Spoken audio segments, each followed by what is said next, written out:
Stacy Murphy here.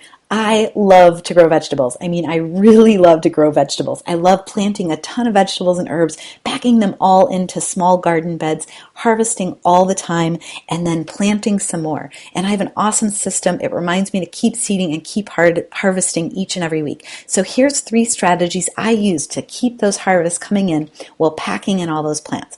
The first strategy is to plant a lot of seeds, more than you need, and then basically thin them back. This works great in the spring when you have bare planting beds. And so you're going to be waiting for your crops to come in and you want something fresh out of the garden. And so this is the best way to get fresh into your diet quickly. These are like buying microgreens. And the best time to thin is when the plants are about the size on the screen and basically they're showing their first true leaves. So the first thing that comes out of the ground are called cotyledons. Those are actually from the seed. And then basically those are usually heart-shaped in the case of these radishes. And then the first true leaf kind of grows out of the split of those cotyledons. And so this is a great time to thin. What I'm going to do is I'm going to thin my radishes to about 1 inch apart because that's how much they need to grow in. These are little baby radishes. And I'll cut out any plants that get in the way of those 1 inch spacings between those radishes. And I'll just cut it right down to the earth. I don't pull them out of the ground because then I would disturb the roots of the radish that I want to keep. So I just cut it and I put it in a bowl for later. And I cut it as cleanly as I can so that I don't get earth all over my microgreens. And I tend to not wash these so that they last longer in the fridge. All right, so that's basically what thinning is all about. And here you can see a row of radishes thinned out to about 1 inch apart. All right, so the second strategy is similar but different. So it's thinning again, but this time there are 2 crops involved. So this giant planting bed has rows of arugula, turnips, carrots, beets, and then it's got 2 areas that are broadcast a lot of seeds of arugula and another area of spinach. And so the area between the radish and the arugula, what I'm noticing is that the radishes are coming in and they need some space and the arugula is pressed right up against it. So what I'm going to do is I'm going to cut back about a 2 to 3 inch gap between the 2 crops. Again, these are microgreens. They're not full size yet.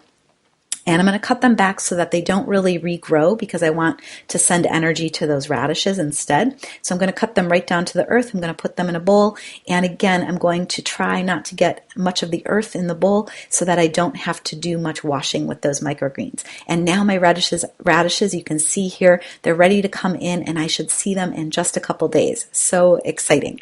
Okay, so the third strategy is what is called undercropping. So I like to grow in layers and I let a bed of greens like this bed, chard, celery, and kale, I let it grow in, I let it mature. These plants have been in the ground 2 months now, and now I can, underneath it, I can undercrop, and I can undercrop anything I want. I can undercrop lettuces or anything that I can broadcast seeds, but I can also undercrop with baby teeny tiny seedlings. And in this case I have baby bok choy that are dying to get out of their container.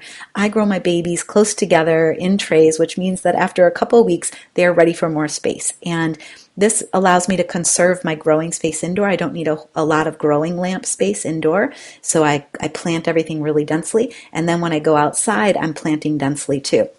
And so basically what's going on here is that these cotyledons are turning yellow. That means that these babies are ready for more space, and so I want to get them in the ground. So what I'm doing, I carefully separate the babies, and sometimes it's individual babies, and I'm just pulling these apart very, very gently and placing them in the container, getting them ready to be transplanted. And if 2 of them come off, that's okay. 1 of them comes off, that's okay. I'm not that worried about it. And then I lay them down in the bed wherever there's space between my crops. And I have kind of a row that's available between my row of kale and my row of chard and celery. And then I also have space between my kale to put them in. And so I lay them down in the bed. And then to transplant them, it's very fast. All I do is I take a knife. It works really well. Instead of a trowel, it's smaller, and because these baby seedlings are smaller. So I basically just slit a little line in the earth, and I drop the transplant in. I try to get, and then I use the knife to kind of guide in those roots, and I press it down into the earth and make sure that there's a good pressure on those roots so that that the root systems can take up water when I go to water this after I have transplanted them. And here you can see that line of bok choy. They're planted about 4 inches apart. I've avoided the areas where there's some leeks there just because it didn't seem like there was enough space. And these teeny tiny babies are going to grow in under the other crops. And you're going to see in a couple weeks the top layer of crops, they're going to overgrow the bok choy a little bit. They may put a little bit of shade on the bok choy, but that's okay because bok choy will still grow in a little bit of shade. And these bok choy may or may not grow to full size before I chop them down and plant something else, because I love to plant and I love to harvest because I love to eat lots of fresh vegetables. And that's how I pack in the plants. I keep harvesting and I keep eating all year round. So how are you going to pack in those plants this year? Post your ideas below and I'll see you on the next video.